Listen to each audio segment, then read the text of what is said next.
Harry and Meghan Markle's surrogacy scandal has entered the mainstream media domain. Did you think it was a parody? Because I thought that this was AI. I thought this cannot be real. The reason I didn't think it was AI is because it looks like the stomach is fake, where the baby, I swear that's the first thing I thought. They say every royal story begins like a fairy tale. But in the age of streaming platforms, viral interviews, and algorithm-driven headlines, even a royal pregnancy can transform into a global debate overnight. Meghan at the Albert Hall. How many weeks pregnant was she supposed to be? Was it about 8 weeks? And she looks as if she's at least 5 months pregnant.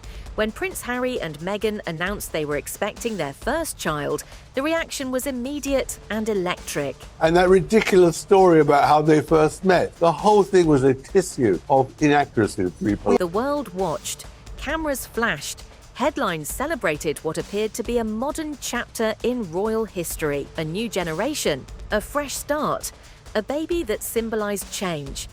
At first, everything seemed picture perfect. Public appearances were carefully photographed. Speeches carried warmth and anticipation. Supporters praised the couple for bringing a contemporary tone to the monarchy.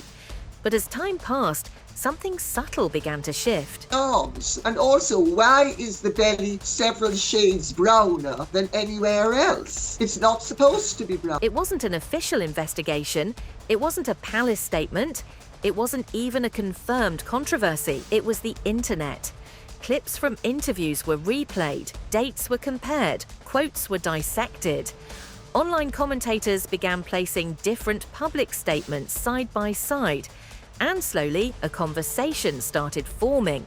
Not necessarily about facts, but about consistency. They were like, I just saw this picture I'd forgotten about when you were so pregnant with Archie. I mean, I gained 65 pounds with both pregnancies. Oh my God, you're so tiny. And you're in these 5-inch, I always just wear my 5-inch pointy-toed stilettos. You're like, you have the most enormous bump, and your tiny little ankles are bracing themselves in these high heels, but all of my weight was in the front. Right. So you're just going, how on earth? Like people, How on earth? How on earth am I not just tipping, face planting? It's like, this is why I'm always clinging very closely to my husband. Please don't let me fall. Yeah. In one interview, the pregnancy journey was described as joyful and glowing.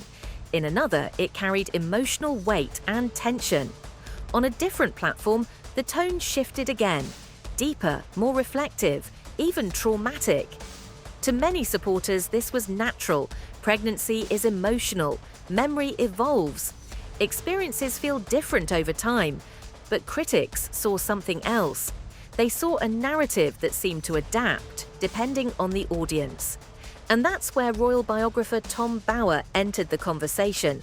Bower did not accuse. He did not declare scandal. He did not make explosive claims. Instead, he did something quieter and arguably more powerful. He documented. He placed public statements in chronological order. He highlighted how certain details appeared stronger in later interviews than in earlier ones. He allowed the timeline to speak for itself. And once those statements were lined up, public curiosity intensified. Online observers began asking questions about dates of announcements, timing of appearances, and differences in emotional framing. Not accusations, just questions. Why did one interview emphasize joy while another emphasized hardship? Why did certain details become more dramatic over time? Why did the tone seem to evolve? Again, no official evidence has ever confirmed wrongdoing. No verified documents have proven conspiracy theories circulating online. But perception is powerful. In the digital age, perception spreads faster than proof. Social media turned this royal pregnancy into something bigger than a personal milestone. It became a case study in modern storytelling. Every gesture was screenshot. Every appearance slowed down and analysed frame by frame.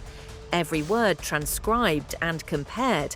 Some commentators argued the shifting tone reflected emotional growth. Others believed it reflected strategic messaging. The truth may be far less dramatic, but once speculation begins, it rarely stops. Royal tradition added another layer. The couple chose a different hospital arrangement than previous royal births. They handled the media announcement differently. There was no traditional hospital steps photo moment like the one seen after the births of Prince William and Catherine's children. For supporters, this was simply modern privacy. For skeptics, it became another puzzle piece. Tom Bower's writing style amplified this intrigue without ever directly accusing anyone of deception. He suggested that the power of the story wasn't in proving something false, but in showing how narratives evolve. And that distinction matters, because evolving emotion is human, but evolving facts raise eyebrows. The internet blurred that line completely. Discussion threads turned into digital detective boards. Screenshots were layered over headlines. Timelines were reconstructed. Amateur analysts compared months and appearances like investigators building a case. Yet, through all of it, there remains no verified institutional finding that confirms the most extreme rumors circulating online. And that's the strange part. The story lives not because it has been proven, but because it hasn't been fully settled in the minds of viewers. In modern media, mystery fuels engagement more than certainty ever could. Every new interview reignites debate. Every resurfaced clip restarts the cycle. Supporters defend, critics question, and algorithms amplify both sides equally. What makes this saga unique isn't necessarily the pregnancy itself, it's the pattern of narrative evolution. Early interviews painted a relatable, glowing future mother. Later discussions introduced deeper themes: pressure, media scrutiny, emotional hardship. Some interpret that as vulnerability, others interpret it as reinvention. Tom Bower's key observation appears to center on this idea. Storytelling in the public eye is rarely static. It adapts to context. A message delivered during celebration sounds different than one delivered during controversy.